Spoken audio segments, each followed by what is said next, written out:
I only realized I was safe when the car stopped right in front of my street, and even then my body refused to unclench because it was too late for my heart to trust anything.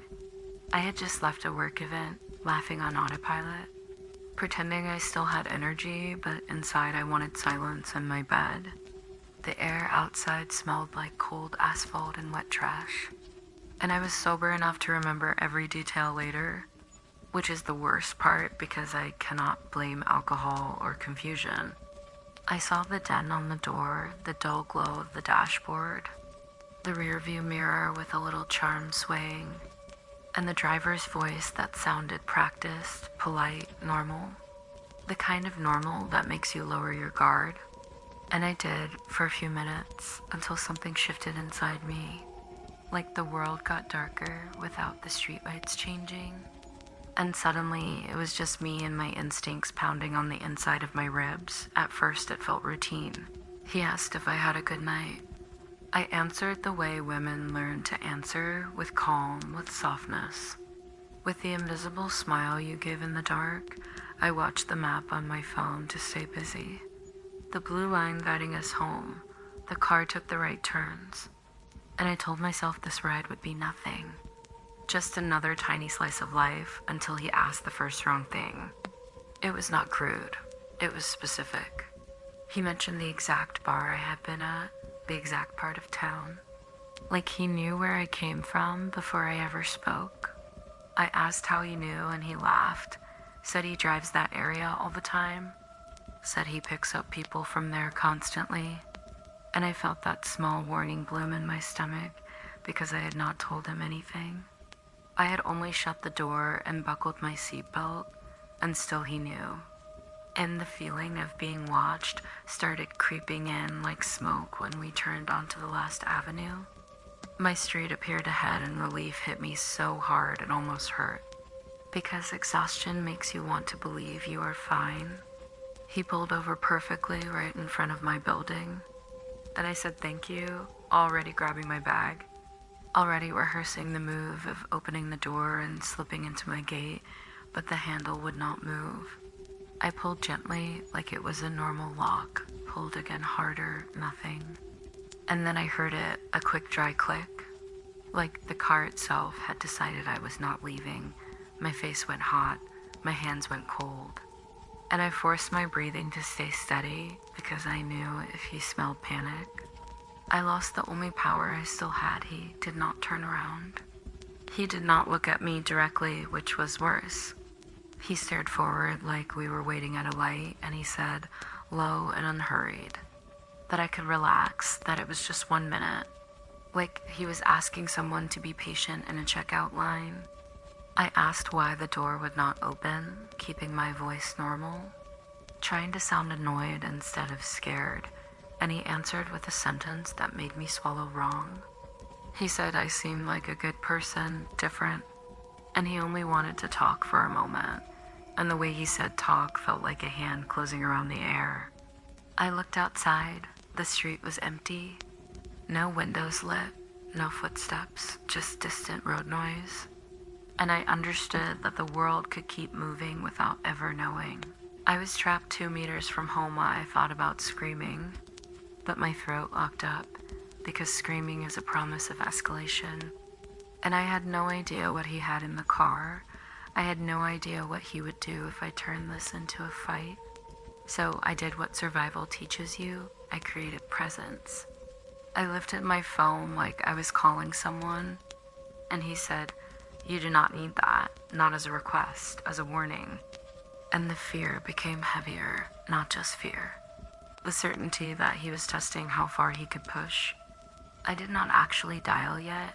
I just put the phone to my ear and spoke loud.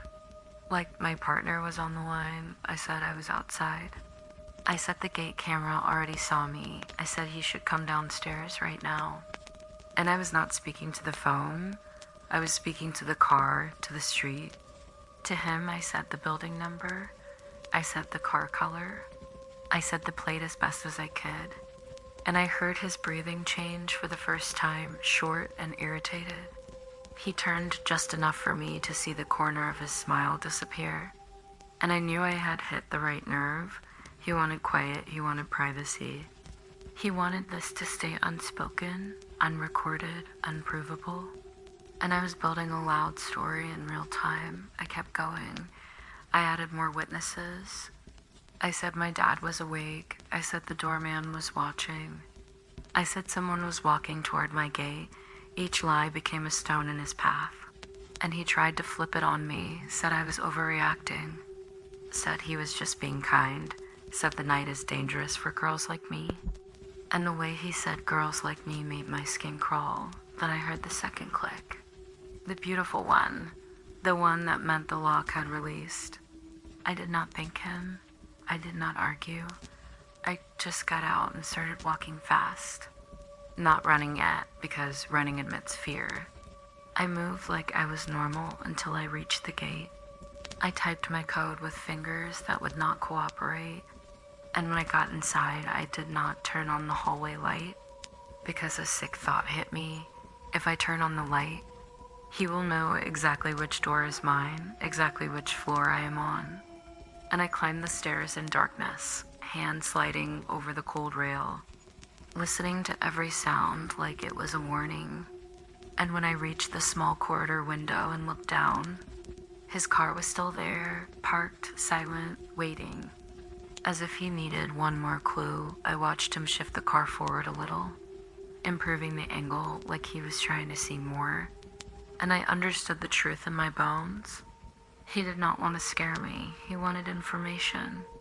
He wanted a routine, a pattern, an apartment light, a specific door. I made my first real call then, whispering my street, the car, the color, asking someone to stay on the line with me.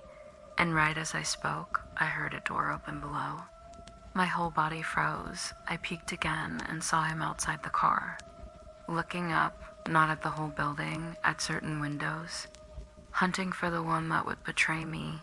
Eventually, he drove away slowly, without urgency, like he still had control.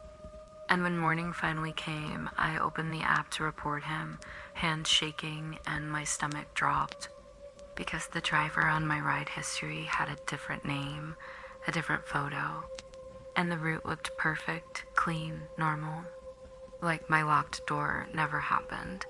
And that was the part that echoed the longest. The way a nightmare can be erased on a screen, while it stays carved into your body. I did not tell my neighbors. I did not file anything that morning. I just changed. I stopped taking late rides alone. I stopped walking with earbuds in. I stopped turning hallway lights on when I got home. I started watching the car leave before I stepped inside, and even then, weeks later, I came back from the store and saw a car across the street with a similar little charm swaying in the mirror, and my body recognized it before my mind could argue. My legs went weak, my breath turned shallow, and I slipped into the building like I was made of glass, because I realized some people are not looking for a random victim, they are looking for a schedule, a door, a habit, and that night for a few minutes. The moment the handle would not move, I was close enough to safety to taste it, and still trapped enough to learn how thin the line really is.